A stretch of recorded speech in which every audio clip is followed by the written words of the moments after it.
Abre Brecha Venezuela. El análisis geopolítico por parte de dos figuras de la comunicación alternativa y revolucionaria.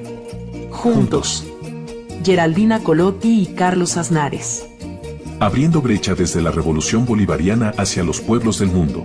Una producción de Eduardo Medina Guevara. Porque informar es formar. Abre Brecha Venezuela. Gallina vieja esta gente. Ni pone ni deja la culequera.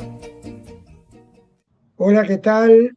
Esto es, como todos los viernes, Abre Brecha Venezuela, un programa que realizamos con Geraldina Colotti, con nuestro productor Eduardo Medina Guevara y siempre con la anuencia y a la que le agradecemos en cada programa de nuestra presidenta de Radio del Sur, Nieves Valdés. Y vamos a empezar a hablar de América Latina porque está en ebullición en estos momentos la situación latinoamericana.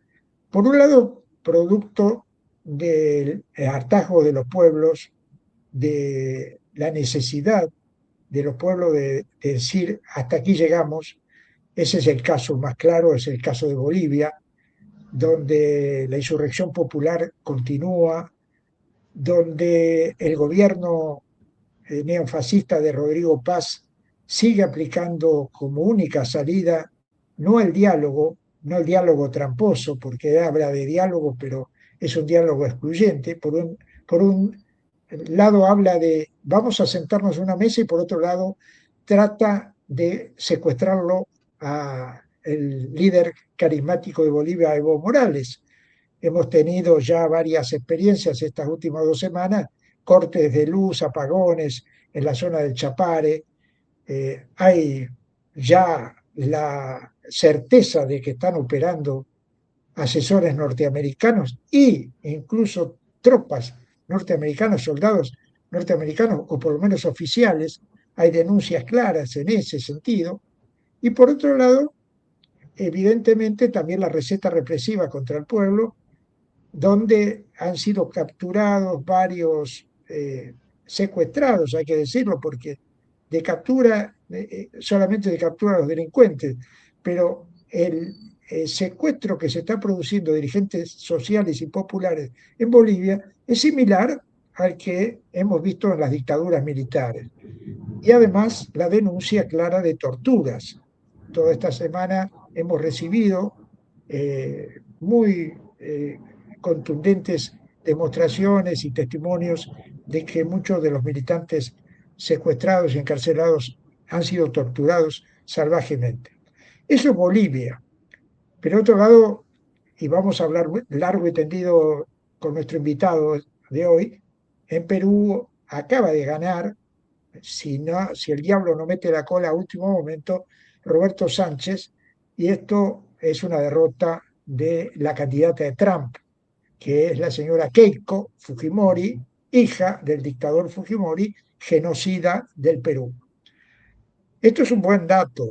Por un lado, una insurrección popular, por el otro lado, una votación en una democracia burguesa, tramposa, pero con el pueblo pobre, campesino, indígena, porque si hay un lugar donde la lucha de clases es para hacer un manual de Bolivia, es Perú, donde está la burguesía rica concentrada en Lima, por eso el resultado a favor de Keiko, y está el pueblo pobre en Puno, en Cusco, el pueblo rural y el pueblo de la selva.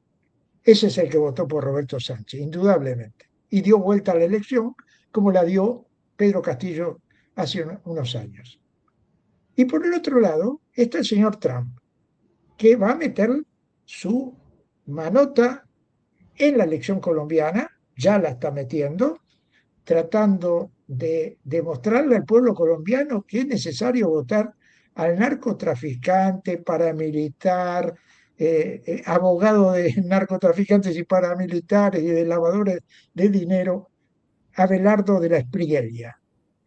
En el otro rincón del ring está Iván Cepeda, un hombre que ha sufrido el terrorismo de Estado en su familia, que además es un hombre que viene del Partido Comunista, que tiene una tradición de izquierda y que, si bien perdió en la primera vuelta por pocos votos, ha dado una señal clara al pueblo colombiano de que no se puede perder esta oportunidad y hay que votarlo a Iván Cepeda y a lo que él significa, porque de lo contrario van a tener uribismo multiplicado por 8 o por 10, porque de la previa es el uribismo con otros colores políticos, pero uribismo al fin, y que va a tener el voto de la previa de Paloma Valencia, que es la Milei de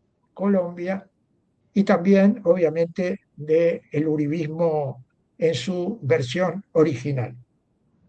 ¿Por qué contamos esto? Porque América Latina está mostrando desde el lado de los pueblos, y sobre todo de los pueblos, no es una casualidad, pueblos indígenas, campesinos, en Ecuador también pasa lo mismo, la única fuerza importante que hay, incluso mayor que el Partido Revolución Ciudadana, es la CONAIE, es el movimiento indígena campesino, que es el único que en Ecuador se movilizó para voltear un paquete del Fondo Monetario y lograrlo.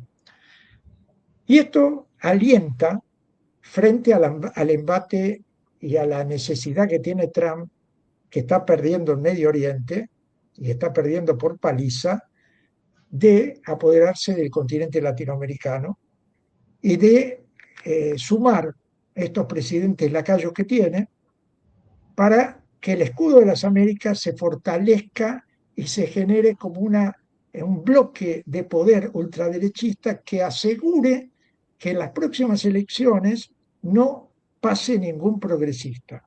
Lo va a intentar en Colombia, lo va a intentar en Brasil, donde tampoco las encuestas no le están dando tan bien a Lula como pensábamos, y lo va a intentar allí donde haya una posibilidad de alguien que le haga frente. Por eso que, más allá de lo que ocurra en las urnas, es mucho más importante la rebelión de los pueblos. Por eso que es importantísimo estar atentos a Bolivia y defender a Bolivia del estado de sitio que ya está prácticamente instalado y defender al pueblo boliviano también de los embates que va a dar el ejército, la policía y todos los sectores represivos. En el otro rincón sigue estando Venezuela bajo asedio, sigue estando Cuba bloqueada, 1000 veces bloqueada, pero resistiendo, resistiendo. O sea, y Nicaragua exactamente igual, resistiendo. O sea, no somos pocos, pero hay que cuidar lo que tenemos. No somos pocos, pero hay que cuidar esos gobiernos que supimos conseguir y que con sus más, con sus menos, con sus dificultades, con sus presiones, representan el otro andarivel de lo que quiere representar el fascismo apoderándose de América Latina. Geraldina, ¿cómo lo ves? Sí, Carlos, muy importante. Cuando tú estabas hablando, yo estaba pensando, me vino a la mente un grupo musical de camarada que yo quiero muchísimo, de nuestra amada revolución bolivariana, que se llama Giovinando Canto, ¿no? Que tiene canción, siempre yo me pongo a pensar a cómo estos textos musicales de estos grupos de camaradas comprometidos ha, digamos, marcado el ritmo de la revolución bolivariana. Y una de las canciones más importantes, más conocidas, es Y bajaron. Cuando bajan del cerro, el pueblo nuestro, lo condenado de la tierra, ¿no? de Fanon, que Chávez logró organizar, que la revolución bolivariana ha juntado en un bloque social, podemos decir, anticapitalista, antiimperialista y antipatriarcal a lo largo, por supuesto, del cambio y de una manera totalmente autónoma, ¿no?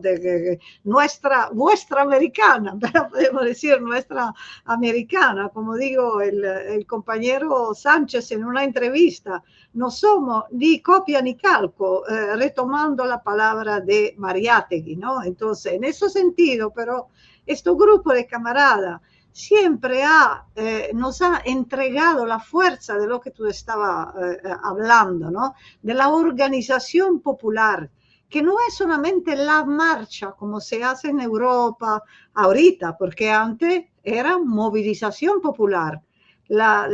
Se iba a la calle organizado, con consignas que no eran solamente consignas gritadas por un ratico en la marcha y después se olvidaban porque no tenía una consecuencia práctica. Era decir en palabras lo que se iba a hacer con los hechos, propuesta hipótesis de que se averiguaba en la calle pagando también un precio, como lo están pagando los iraníes, como lo están pagando los palestinos, los bolivianos también, y como desafortunadamente lo han pagado con su héroe caído el 3 de enero, la revolución bolivariana. Pero esto que bajaron, están ahí cuando no se pierde, cuando hay una organización capaz de aglutinar movilización y conciencia revolucionaria, que por supuesto en algún momento esta fuerza, que es el partido, ¿no? Un partido revolucionario, en este caso en Venezuela, pero antes de todo en Cuba, que hablamos del Partido Comunista, y que aglutina la conciencia y la confianza en los organismos dirigentes, no como pasar el paso, como, si me permite, como se hace en Europa con la democracia representativa, ¿no? Yo voto y después tú puedes cambiar tu opinión, pero hablamos de eso la próxima vez que hay elecciones. No, como elemento de organización y de verificación en la calle de la propuesta que se ha votado. Esto es muy importante, porque para tomar la palabra de Sánchez, de Roberto Sánchez, se tiene que hacer una reforma, una Asamblea Nacional Constituyente, porque el pueblo pueda volver a decidir con referéndum, cosa que en Perú no se puede hacer, y cosa que también en los países capitalistas se hace de una manera formal, pero se hace cada vez más difícil porque no importa si se ganan los referéndums, por ejemplo, por el agua pública o por todo, porque no se privatice los servicios básicos, bueno, después te cambian la carta en la mesa con lo llamado lawfare, ¿no?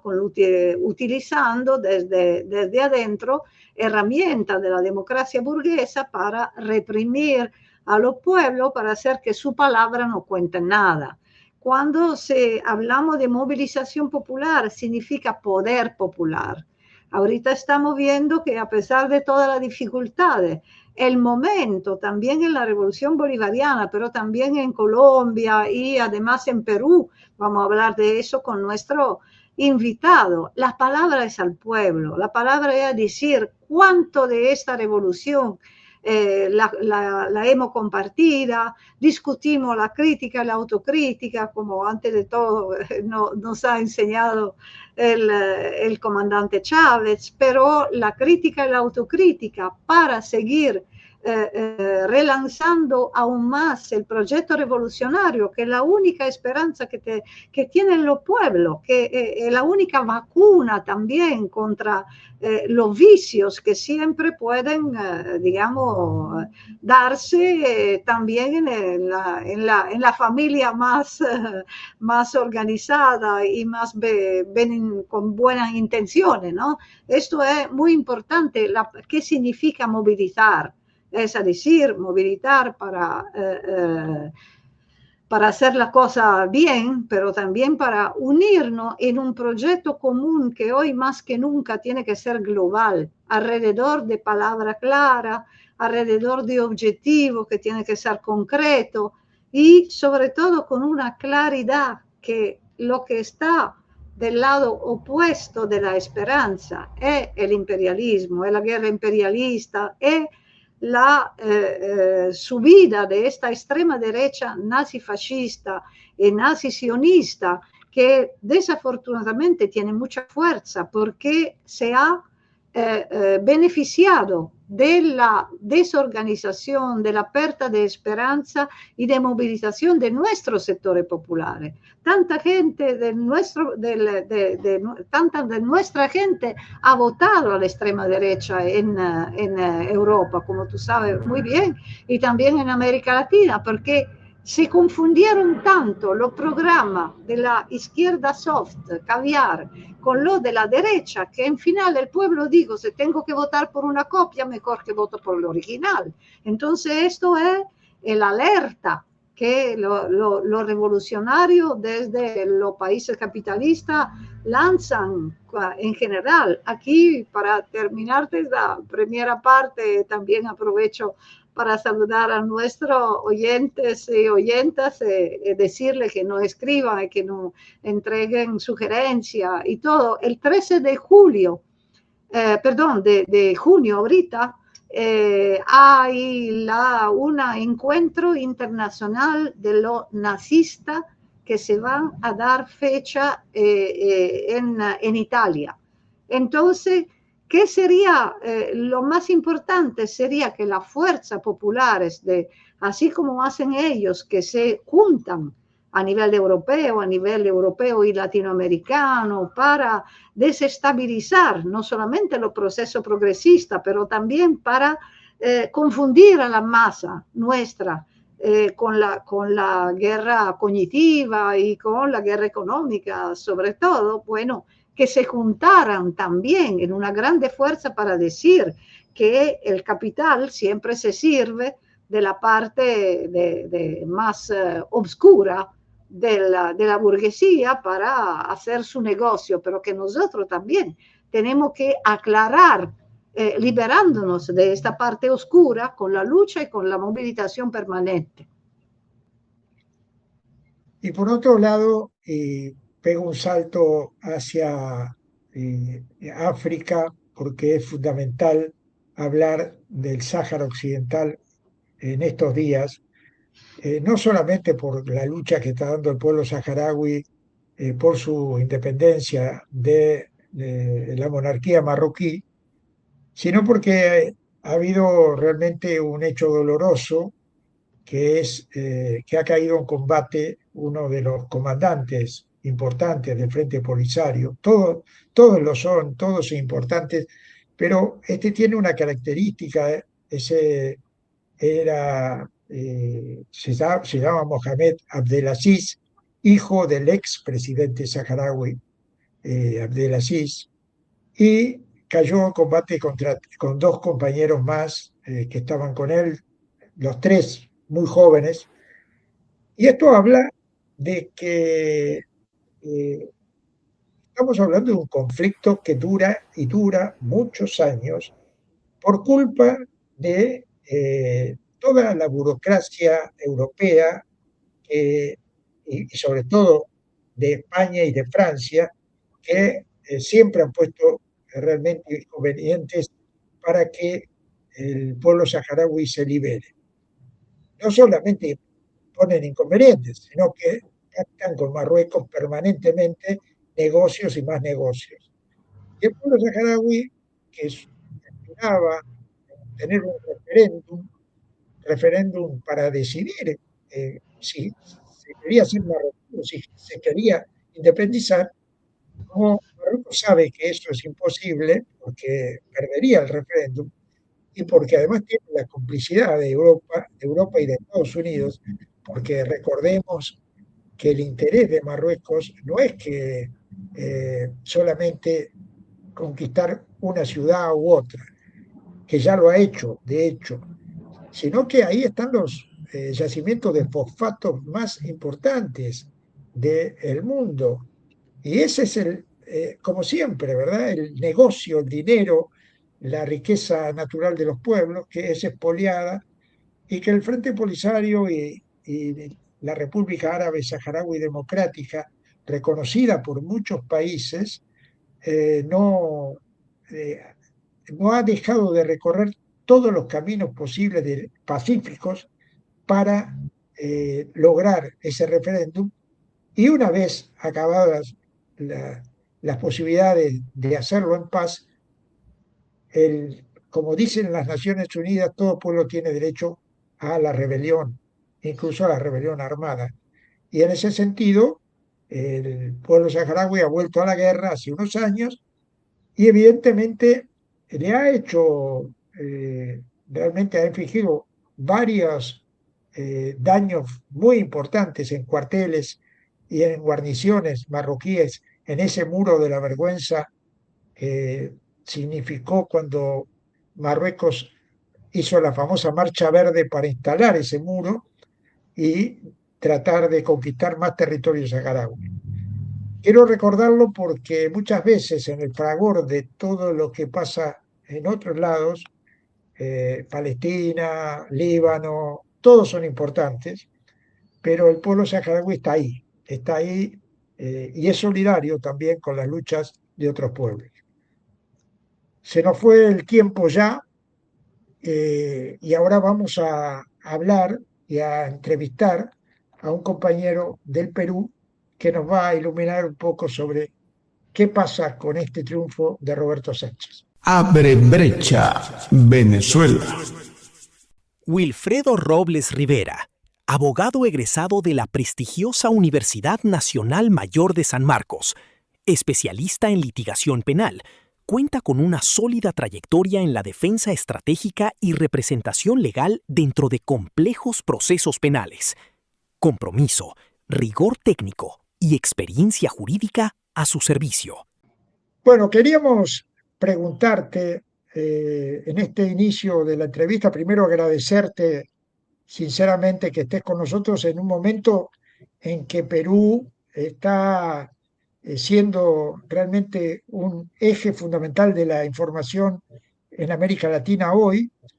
Y queríamos preguntarte cuál es tu primera impresión de lo ocurrido en esta segunda vuelta, que ya damos por sentado de que a pesar de todos los palos en la rueda que vendrán a partir de ahora, ha vencido o ha triunfado el compañero Roberto Sánchez.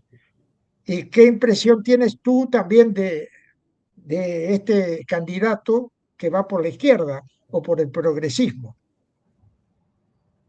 Sí, muy buenos días, compañeros del programa Abre Brecha.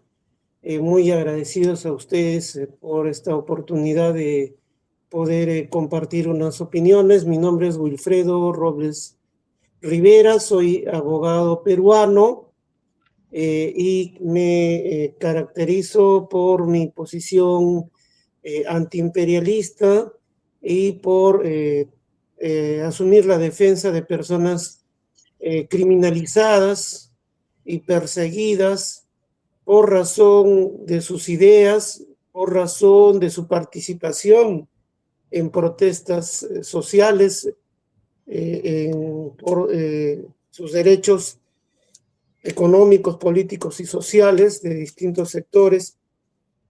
Y de esa manera es que llego a la defensa del presidente Pedro Castillo Terrones, en este contexto en que se le dio un golpe de Estado y se impuso una dictadura en el Perú.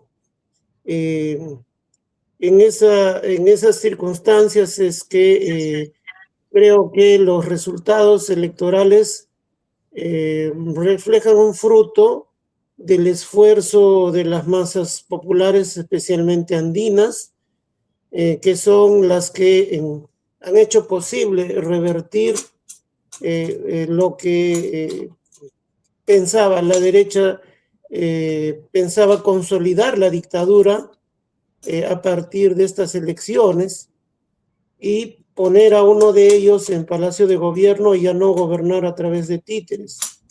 Entonces, desde la propuesta del presidente Pedro Castillo de participar para cerrar el paso a la derecha, es un llamamiento que hizo y producto de eso es que se da la alianza con Roberto Sánchez, lo apoyó y yo he apoyado decididamente la postura del presidente Pedro Castillo. Sí, piensa que va a haber el mismo escenario, el mismo esquema que ha habido con el presidente Castillo para impedir, mediante el lawfare, mediante todo tipo de trampa, que él pueda asumir el cargo. ¿Cuáles son las hipótesis que podemos hacer? Sí, compañera Geraldina. Sí, efectivamente, van a utilizar todo tipo de artimañas, más aún cuando ellos soñaron de que apresando al presidente Pedro Castillo, reprimiendo al pueblo, se iba a borrar todo vestigio en la memoria del pueblo del golpe de Estado derechista del 7 de diciembre del 2022. Pero ha ocurrido lo contrario. Entonces, la población que ha votado por Roberto Sánchez ha votado plenamente consciente de que en la plataforma el punto central de su campaña ha sido libertad para Pedro Castillo y todos los presos políticos de la dictadura.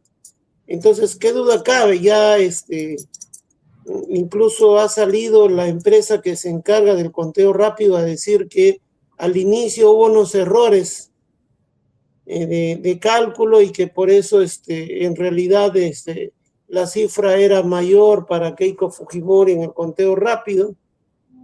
Y bueno, se supone que ellos trabajan con estadística, con fórmulas matemáticas, no pueden venir a decir eso. Entonces, creo que es parte de estas artimañas. Incluso ya lo han dicho cuando Roberto Sánchez pasó la primera vuelta. Ciertos sectores de derecha han hablado de que no se permita que Roberto Sánchez asuma el mando y que ellos proponen un golpe de Estado democrático. Entonces, sí, son escenarios similares y creo que ya es un molde bajo el cual actúa la derecha. Wilfredo, en Perú, visto desde afuera, la democracia burguesa es más tramposa que en otros lados, y eso es mucho decir, porque además de todas las triquiñuelas que tienen las votaciones dentro de un periodo de un proceso democrático burgués, en Perú se suma este tema de la vacancia, esta figura perversa que puede voltear a un presidente, puede cambiarle su gabinete. El parlamentarismo, obviamente orientado hacia la derecha, puede arruinarle la vida a un presidente que intenta gobernar desde los primeros días y ya en los primeros días pasa la lista de su gabinete y le tachan uno, le tachan otro, digamos. ¿Qué fuerza habría que tener para dar vuelta esta tortilla perversa de la vacancia? Por ejemplo, ¿por qué han pasado gobiernos y nunca se puede voltear esa figura? Sí, bueno, sucede que en el Perú durante 200 años, ya van más de 200 años de una república aparentemente liberal, bajo los principios de la Ilustración, ¿no? de Francia, se habría establecido en teoría, ¿no? Pasaron 13 constituciones y en realidad la democracia solo era para ciertas capas y el derecho a elegir estuvo restringido. Recién en 1980 al gran sector del campesinado que era analfabeto se le dio la oportunidad de votar, pero el ser elegido era mucho más restringido, entonces siempre han tenido favoritos. Esta situación logra ser quebrada por el pueblo a través de la elección de Pedro Castillo.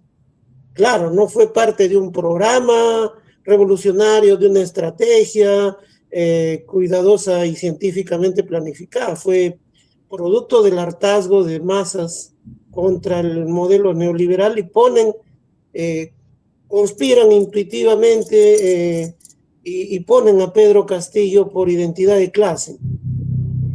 Entonces, no porque Pedro Castillo era un cuadro que había sido pues preparado para asumir esto, ¿no? Entonces era porque las masas rurales campesinas ven a uno igual que ellos, ¿no? Entonces, ahora este tema de la vacancia se da porque en los últimos años, precisamente como Keiko Fujimori no logra elegirse, pero sí logra tener una numerosa bancada en el Congreso, lo que han optado es por fortalecer al Congreso. Y de la tradición presidencialista que ha tenido el Perú, ha pasado a tener, digamos, un mayor peso el Congreso, al punto de que a partir del golpe del 7 de diciembre, el Congreso es el centro político de la dictadura. Pero siempre, toda vacancia se va a dar con el apadrinamiento de la casta militar. Las Fuerzas Armadas, si no lo aprueban, no va a funcionar ninguna vacancia. Entonces, de hecho, lo que es una dictadura congresal militar.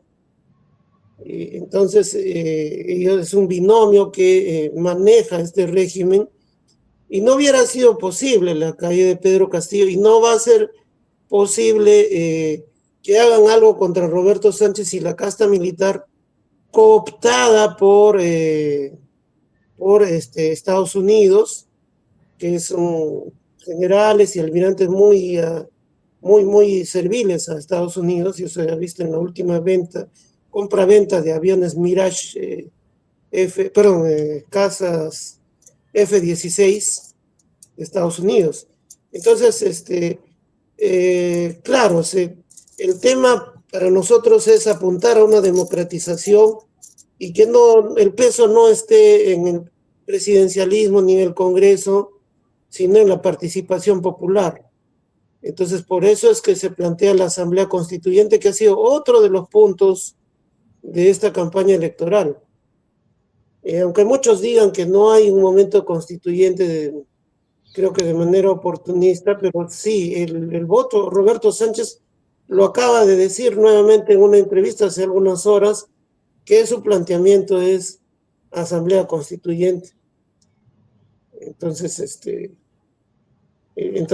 si triunfa Roberto Sánchez, quiere decir que la mayoría de la población sigue planteando el tema de la Asamblea Constituyente, que es el único que equilibraría, y digamos, la aspiración es ir más allá del equilibrio de poderes a que el pueblo entre a ser un actor, porque el trasfondo de la elección de Pedro y de que ahora Pedro desde Barbadillo haga un llamado a votar por Roberto y Roberto salga elegido, es en realidad, más allá del liderazgo, es en realidad la aspiración del pueblo a ser un elemento participante dentro de la política.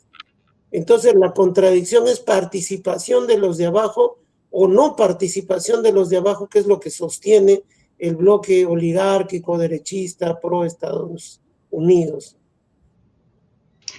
Sí, a propósito de chantaje, ¿no? Sabemos que el principal chantaje siempre se lo hacen a nivel interno con respecto al pasado de la guerra de clase, pero a nivel general, el miedo al comunismo que tiene la burguesía en toda su forma, ¿no?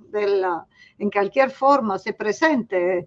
Y en este sentido, el socialismo del siglo XXI, los gobiernos progresistas de América Latina, el eje, digamos, bolivariano, ha sido uno de los temas que chantajeó también esta vez a Sánchez, ¿no? ¿Qué postura piensa que va a tener a nivel internacional y sobre todo qué posibilidad hay en este momento que Norteamérica, que el imperialismo norteamericano está intentando retomar por completo el continente?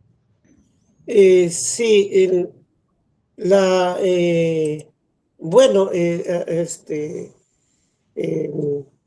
la mayor parte de quienes hemos apoyado en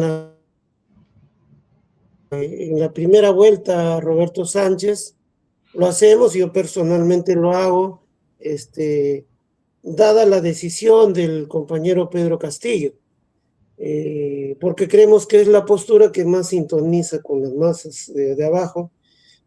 Y en el plano internacional, al menos pese al obstruccionismo, al golpismo, ya que finalmente fue sacado mediante golpe de Estado, el presidente Pedro Castillo, por ejemplo, reconoció durante su gobierno, durante su mandato, a la República Saharaui. El presidente Pedro Castillo expresó ante las Naciones Unidas su solidaridad con Palestina y obviamente dentro de su condición de preso político sigue en esa postura, que a Palestina se le reconozcan los territorios que en la ONU se plantearon, creo que es en 1956 el año. No, ni siquiera su postura es con los acuerdos que se hicieron con Bill Clinton, Arafat, no, sino lo anterior, ¿no? Entonces, y es más, ¿no? Él tiene una postura muy particular de simpatía hacia Rusia, y en el tema de Irán, obviamente, sí, decididamente está a favor de Irán, ¿no? Ahora, claro, es un momento complejo porque, dado su fracaso en Medio Oriente, Estados Unidos, coincidentemente, se ha planteado la recuperación de posiciones perdidas en América Latina. Entonces, algunos dicen doctrina Monroe, pero yo creo que están yendo, Escudo de las Américas va más allá de la doctrina Monroe. Entonces, lo que están aplicando es una ocupación, ¿no?, fáctica y concreta de América Latina luego del golpe contra el presidente Pedro Castillo. En el Perú se encuentran acantonadas entre 4.000 a 5.000 tropas norteamericanas. Tienen bases y el Congreso les renueva el permiso cada año, un permiso entre comillas que automáticamente se renueva. Están autorizados a traer armamento de aire, mar y tierra, y eso no es aislado.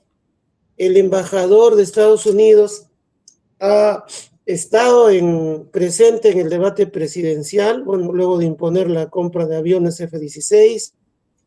El día domingo, anteayer, se fue a las mesas de votación a decir que va a observar cómo se desarrolla el proceso. Entonces, reitero, esto no es aislado, es parte de este escudo de las Américas, en el que en la misma reunión que tuvieron, dijo que el maldito idioma que hablamos los latinoamericanos no le interesa entenderlo ni aprenderlo, y Milei y Kast le celebraban con risas y aplausos. Entonces ya es una situación de pretender humillar y someter a los mandatarios. Parte de eso es el secuestro del presidente Nicolás Maduro, el puente humanitario que dice que están haciendo Kast y Milei para mandar material de represión contra Bolivia, no, el actuar de Noboa. Entonces, es bastante complejo. Yo creo que ya no sería suficiente el tema de que el gobierno maneje esas relaciones diplomáticas sin perder, digamos, una postura de soberanía, que es lo que complicadamente le toca a Roberto, pero a Pedro y a todos los que quedamos en las bases, lo que nos toca es fortalecer el movimiento popular, no solo en Perú. Se requiere un frente antiimperialista indoamericano o latinoamericano que enfrente esta nueva situación. Y en eso tenemos, creo que coadyuvar en todos nuestros pueblos, y considero que el compañero Pedro Castillo tendrá que cumplir también ahí su papel, y bueno, los demás elementos de base estaremos para apoyar en eso. Uno de los temas que es una de las presiones que sufrió Pedro Castillo. La presión por derecha, por supuesto, estaba, pero también sufrió presiones de esa izquierda light, esa izquierda caviar, como le dicen ustedes, Sí. que cuestionaba y presionaba y trataba de meter sus hombres en el gabinete de Pedro Castillo. Y Pedro Castillo, con tal de conservar ese marco de unidad, concedió. Y después se vio que eso trajo más problemas todavía. Por ejemplo, un hombre como Héctor Béjar fue desplazado, eso fue presión de la derecha, pero también a alguna izquierda caviar no le gustaba a Héctor Béjar y lo quitaron, el mejor canciller que podía tener Perú y América Latina en ese momento. Te lo pregunto en función de Roberto Sánchez ahora está con el diario del lunes, está leyendo lo que pasó con Castillo y sabe cuáles son las triquiñuelas que puede haber por izquierda y por derecha. Lo ve con capaz de afrontar esta campaña que se va a descargar apenas se decrete oficialmente que ganó. Y si ves capaz también a Sánchez de hacer lo que no hizo tanto Pedro Castillo, que es sacar el pueblo a la calle para defender el mandato popular. Cosa que los progres en el mundo son remisos, o sea, reivindican al pueblo, se sienten parte del pueblo, pero son remisos a la movilización popular para defender estos primeros 100 días que se vienen, que son fundamentales. La derecha no titubea en eso. Cuando gobierna Milei, subió al gobierno y a los primeros 100 días destruyó la Argentina. Un candidato progresista titubea, es posibilista. ¿Cómo lo ves? Sí, lo que en el Perú se carece de el pueblo carece de un centro político de clase, por lo menos en lo que va de este siglo. Porque precisamente el triunfo de Pedro Castillo es parte de las masas no partidarizadas. Entonces, ¿por qué triunfó alguien que no era militante? Porque las masas están decepcionadas de la izquierda, tanto en la versión esta ultraliberal, ¿no? Que dicen caviar, como en su versión burocrática. Desengañar no solo de los partidos, sino de las centrales sindicales que siempre han convivido con los gobiernos, e incluso de una izquierda, de alguna cierta izquierda, que, bueno, pues en la simbología y en el lenguaje suena muy bonita, pero que sea burocratizada. Y esto se reflejó cuando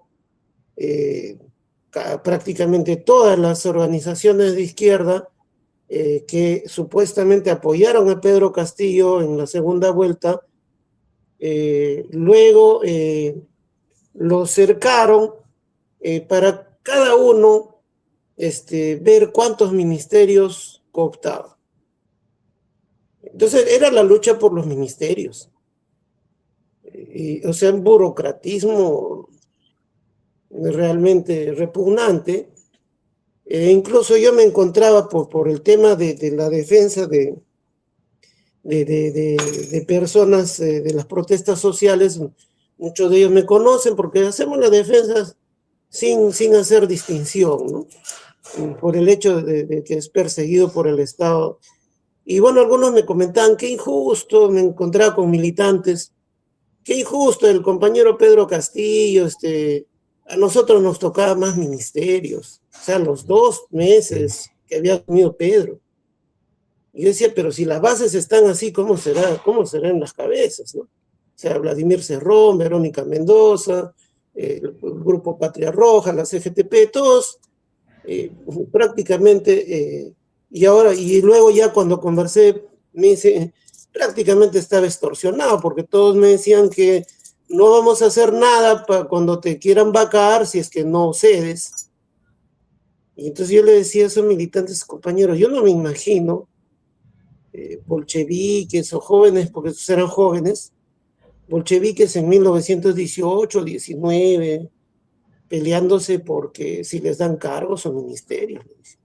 No sé, le digo, ojalá, vamos allá, bueno, ahí donde venden libros de segunda, encontrarán una novela, Así se templó el acero, le digo, y vayan, le digo, acaba de haber un terremoto en el norte, vayan, le digo, lo que sí exijanle a Pedro que les dé un camión, unas herramientas para que ayuden a las masas a levantar y pónganse su brazalete, pues, ¿no? De su partido que es tan rojo, color que me gusta mucho, y eso muestren en lugar de estar... Entonces, esa fue la tragedia. Y claro, ellos tienen los contactos en el exterior, ellos tienen la tribuna, y luego lo culparon de todo a Pedro, con el cual más bien ellos debieron hacer un trabajo político. Entonces, sí, es un riesgo y las masas lo asumieron con Pedro y lo están asumiendo ahora con Roberto. Recordemos que el partido de Roberto es el mismo que el 2021 llevó como candidata Verónica.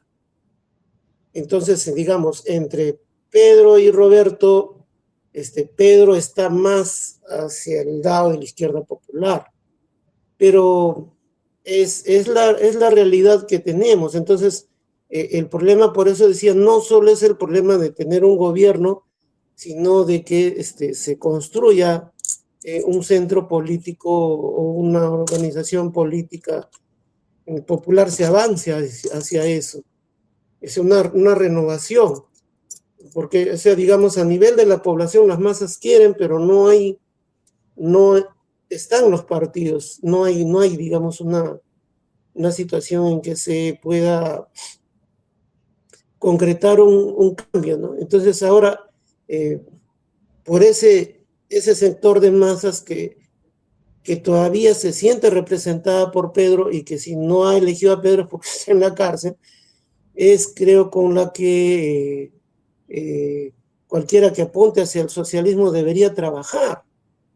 Pero no, luego del golpe de Estado incluso estos sectores insultaban a esas masas, decían que cómo era posible que defiendan a un ignorante como Pedro Castillo. O sea, la misma narrativa de la derecha, posturas reaccionarias realmente. Y entonces, bueno, en realidad después todo está por hacerse. Por eso es que cuando conversamos a veces con los compañeros bolivianos, le decimos, ustedes nos tienen ventaja porque su organización social, por lo menos en lo, ¿no? Popular, está en mejor nivel que la de Perú. Acá, digamos, son masas no organizadas, porque incluso durante la dictadura de Fujimori asesinaron a muchos líderes campesinos, sindicales, con el pretexto de eliminar, entre comillas, terroristas, ¿no? O sea, con el pretexto de que estaban ligados a Sendero Luminoso. Entonces, eso, bueno, también es algo que siempre se ha usado. Y esa izquierda, tanto la liberal como la burocrática, han usado también ese tema del terruqueo. Pero luego cuando los terruquean a ellos, pues bueno, también resienten el golpe, ¿no? Entonces, es un poco más complicado. O sea, el tema, por eso es que las masas lo están canalizando a buscar por dónde su descontento, canalizarlo, digamos, con el voto. O sea, digamos, la lucha contra la dictadura pasó de las calles a las urnas, pero es una lucha contra la dictadura, de masas no organizadas. Ahora, Pedro hizo un esfuerzo por concretar un partido desde prisión, pero todo con el pueblo se llamaba, pero no se concretó. Entonces, hace falta un trabajo arduo, ¿no? Sí. Muchísimas gracias, Wilfredo. Se nos fue el tiempo, la verdad que nos encantaría tenerte seguido y poder hablar. Ir siguiendo a las alternativas de Perú. Ya tendremos que hablar también de los presos políticos que quedan de la otra época, de la época de la guerra en el Perú. Pero te agradecemos y ojalá Roberto Sánchez se ponga la camiseta del combate porque va a tener muchos problemas, ya lo dijimos, por izquierda y por derecha, pero también tiene la experiencia boliviana ahí muy cerquita, como para alentar en el sentido de que los pueblos se rebelan tarde o temprano. Te damos un abrazo enorme y ojalá nos Igualmente. podamos seguir. Bueno, y así llegamos al final del programa, otra emisión de Abre Brecha Venezuela. Recordamos que tienen toda la posibilidad de intervenir, de participar, enviándonos sus sugerencias, sus distintas posibilidades de que toquemos tal tema u otro tema. Estamos abiertos a eso. Y por otro lado, despedir también a nuestra presidenta de Radio del Sur, Nieves Valdés, y a nuestro querido operador Eduardo Medina Guevara. Nos vemos la semana próxima con más Abre Brecha Venezuela. Hasta la próxima. semana. El mundo aguanta la respiración, la moneda está en el aire. Nadie sabe el costo, nadie sabe el desaire. Desde el sur hasta el oriente, el mensaje